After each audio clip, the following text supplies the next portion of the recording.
माता सबरी श्री राम की परम भक्त थी।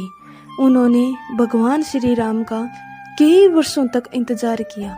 इसका क्या कारण है, चलो इस कहानी के माध्यम से वाचन करते हैं। बात भगवान राम के जन्म से पहले की है, जब भील आदिवासी कबीले के मुखिया अज के घर बेटी पैदा हुई थी। उसका एक नाम शर्मणा और दूसरा नाम सबरी रखा गया। सबरी की माँ इंदुमती उसे खूब प्यार करती थी। बचपन से ही सबरी पशु पक्षियों की भाषा समझकर उनसे बातें करती और जब सबरी की माँ उसे देखती तो कुछ समझ नहीं पाती थी। कुछ समय बाद एक पंडित ने सबरी के परिवार को बताया कि वो आगे चलकर सन्यासी बन सकती है। इस बात का पता चलते ही सबरी के पिता ने उसका रिश्ता तय कर दिया। जैसे ही शादी का दिन नजदीक आया, सबरी के घर वालों ने खूब सारी बकरियां और अन्य जानवर घर के पास लाकर बांध दिए। एक दिन सबरी की माँ जब उसके बाल बना रही थी तो उसने माँ से पूछा, इतने सारे जानवर हमारे घर क्यों लाए गए हैं? माँ ने जवाब दिया, बेटी तुम्हारा विवाह होने वाला है, इसलिए हम लोगों ने इसका इंतजाम बलि के लिए किया है। तुम्हारी शादी के दिन ही बलि प्रथा होगी और फिर इनसे स्वादिष्ट भोजन बनाकर सबको परोसा जाएगा। यह सब सुनकर सबरी दुखी हो गई। काफी देर तक सबरी ने उन जानवरों को आजाद करने के बारे में सोचा। सोचते सोचते सबरी के मन में आया कि अगर ये जानवर यहाँ नहीं होंगे तो इनकी बलि रुक सकती है। ऐसा नहीं हुआ तो मेरे घर से कहीं चले जाने पर ही यह बलि रुकेगी। जब मैं ही नहीं रहूंगी तब ना विवाह होगा और ना ही बलि प्रथा। इससे मासूम जानवर बच जाएंगे। इसी सोच के साथ जानवरों को रखी गई जगह पर सबरी पहुंची। उसने सोचा कि उन्हें खोल देती हूँ, लेकिन वो ऐसा नहीं कर पाई। उसके बाद सबरी जंगल की तरफ भागने लगी। भागते भागते सबरी ऋषि मुख पर्वत पहुंच गई। वहां करीब 10,000 ऋषि वहां रहते थे। सबरी को लगा कि वो भी इसी जंगल में किसी तरह ऋषि मुनियों की सेवा करके अपना जीवन जी लेगी। वो चुपचाप उसी जंगल में एक हिस्से में किसी तरह से रहने लगी। सबरी रोजाना ऋषि मुनियों की झोंपड़ी के आगे झाड़ू लगाती और हवन के लिए लकड़ियां भी लाकर रख देती। ऋषि मुनियों को समझ नहीं आया कि जंगल में उनके काम अपने आप कैसे हो रहे हैं। एक दिन सबरी को किसी ऋषि ने देख लिया। उसे देखते ही उसका परिचय पूछा। जैसे ही सबरी ने बताया कि वो भील आदिवासी परिवार से संबंध रखती है तो उसे ऋषियों ने खूब डांट लगाई। सबरी को इस बात का बिल्कुल भी पता नहीं था कि उसकी जाति छोटी है और उसे ऋषियों द्वारा जाति की वजह से अपमान सहन करना पड़ेगा। इतना सब होने के बाद भी सबरी हर ऋषि मुनि के दरवाजे पहुंचती और उनके आंगन में झाड़ू लगाकर उनसे गुरु दीक्षा देने के लिए कहती। हर कोई सबरी को उसकी जाति की वजह से अपने आश्रम से भगा देता था। ऐसा होते होते काफी समय बीत गया। उसके बाद सबरी मतंग ऋषि की कुटिया में पहुंची। वहां पहुंचकर मतंग ऋषि को सबरी ने बताया कि वो उनसे गुरु दीक्षा लेना चाहती हैं। उन्होंने खुशी खुशी उसे अपने गुरुकुल में रहने दिया और भगवान से जुड़ा ज्ञान देते रहे। सबरी ने भी अपने गुरु मतंग ऋषि की सेवा करने में कोई कसर नहीं छोड़ी। वो गुरुकुल के भी सारे काम करती थी। सबरी से खुश होकर मतंग ऋषि ने उसे अपनी बेटी मान लिया था। समय के साथ मतंग ऋषि का शरीर बूढ़ा हो गया। उन्होंने एक दिन सबरी को अपने पास बुलाया और कहा, बेटी, मैं अपना देह त्यागना चाह रहा हूँ।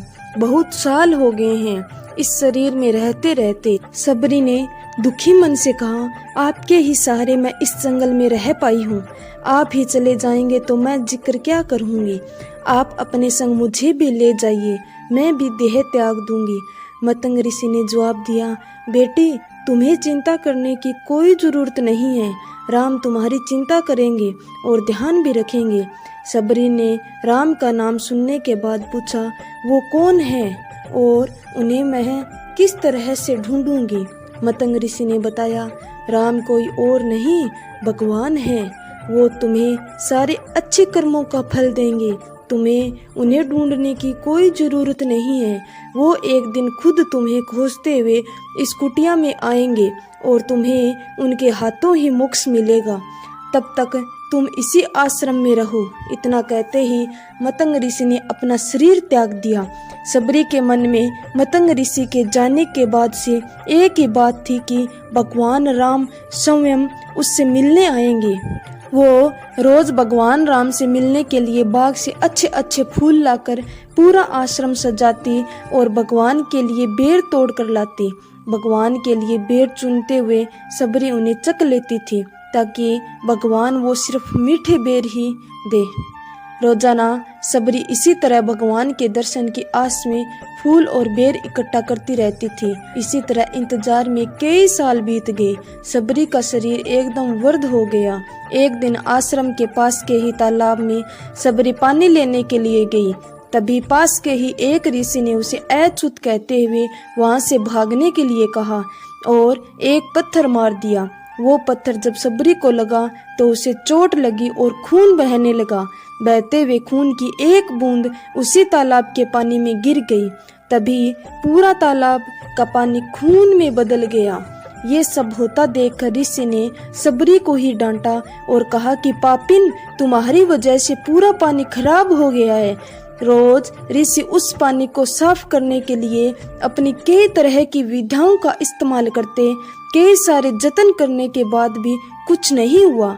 फिर उन्होंने गंगा जैसी कई पवित्र नदियों का जल भी उस तालाब में डाला, फिर भी तालाब का पानी साफ नहीं हो पाया और वो खून जैसा ही रहा। कई सालों तक तालाब के पानी को साफ करने की कोशिश के बाद भी कुछ काम नहीं आया तो ऋषि ने थक कर सब कुछ छोड़ दिया। इस घटना के कई सालों के बाद भगवान राम अपनी पत्नी सीता के हरण के बाद उन्हें ढूंढते हुए उसी तालाब के पास पहुँचे। ऋषि मुनियों ने उन्हें पहचान लिया। भगवान को वहां देखकर ऋषियों ने तालाब का पानी साफ करने के लिए भगवान को अपने पैर उसमें डालने के लिए कहा, लेकिन पानी जैसा का तैसा ही था। ऋषि मुनियों ने भगवान से भी कई अन्य जतन करवाए, लेकिन वो पानी जिसका तस खून जैसा ही रहा। भगवान ने ऋषियों से पानी के रक्त में बदलने की कहानी पूछी। तब ऋषि ने सबरी को पत्थर मारने वाली सारी बात बता दी। उसके बाद कहा कि वो महिला ही अपवित्र है, छोटी जात की है, इसलिए ये सब हुआ है। उसी वक्त भगवान राम ने कहा, ये सब आप लोगों के खराब वचनों से हुआ है। सबरी को इस तरह से शब्द बोलकर आप लोगों ने उसे नहीं बल्कि मेरे दिल को घायल किया है। इसी घायल दिल के रक्त का प्रतीक यह तालाब का लाल पानी है। आगे भगवान राम बोले, कहाँ है वो माई, मैं उनसे मिलना चाहता हूँ। तब तक सबरी उसी तालाब के पास पहुँच जाती हैं। इस दौरान सबरी के पैर को ठोकर लगती है और कुछ धूल उस तालाब में गिर जाती है। तभी सारा पानी साफ हो जाता है। भगवान सबसे कहते हैं कि देखिए, आप लोगों ने क्या कुछ नहीं किया, लेकिन पानी साफ नहीं हो पाया। अब सिर्फ उनके पैरों की थोड़ी सी धूल ने भी तालाब का पानी साफ कर दिया। भगवान राम को सबरी पहचान चुकी थी। उन्हें प्रणाम करके सबरी ने कहा, भगवान आप मेरे साथ कुटिया में चलिए। भगवान भी खुशी खुशी सबरी के साथ चल पड़े। फूलों से सबरी ने भगवान राम का स्वागत किया। वो सीधे बेर तोड़ने के लिए भाग गई और चक चक कर उनके लिए बेर लेकर आई। उन्होंने बड़े ही प्यार से भगवान राम और उनके भाई लक्ष्मण को बेर दिए। भगवान राम ने भी उतने ही प्यार से उन बेरों को खाना शुरू किया। तभी बेर देखकर मुंह बनाते हुए लक्ष्मण ने कहा, भैया ये बेर झूठे हैं, इन्हें आप कैसे खा सकते हैं। भगवान ने जवाब दिया, लक्ष्मण ये झूठे नहीं हैं बल्कि बहुत मीठे हैं। सबरी माई हम सब के लिए ये बहुत प्यार से तोड़ कर लाई है। इतना कहकर भगवान राम प्यार से उन बेरों को खाने लगे। भगवान ने जाते हुए सबरी माई से कहा, आप मुझसे जो चाहे वो मांग सकती हैं। सबरी ने उन्हें कहा, मतंग ऋषि के कहने पर मैं आज तक सिर्फ आपके दर्शन के लिए जी रही थी। अब आप मुझे मोक्ष प्रदान कीजिए, मैं अपना शरीर आपके सामने ही त्यागूंगी। उसी वक्त सबरी ने अपना शरीर त्याग दिया। भगवान राम ने अपने हाथों से उनका अंतिम संस्कार किया और सीता माँ की खोज में आगे बढ़ गए। इस तरह से ऋषि मतंग की बात सच साबित हुई और सबरी को भगवान राम के दर्शन भी हुए। तभी से भगवान राम को सबरी के राम भी कहा जाने लगा।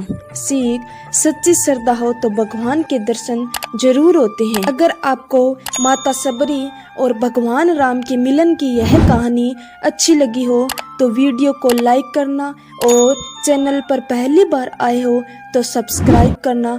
धन्यवाद।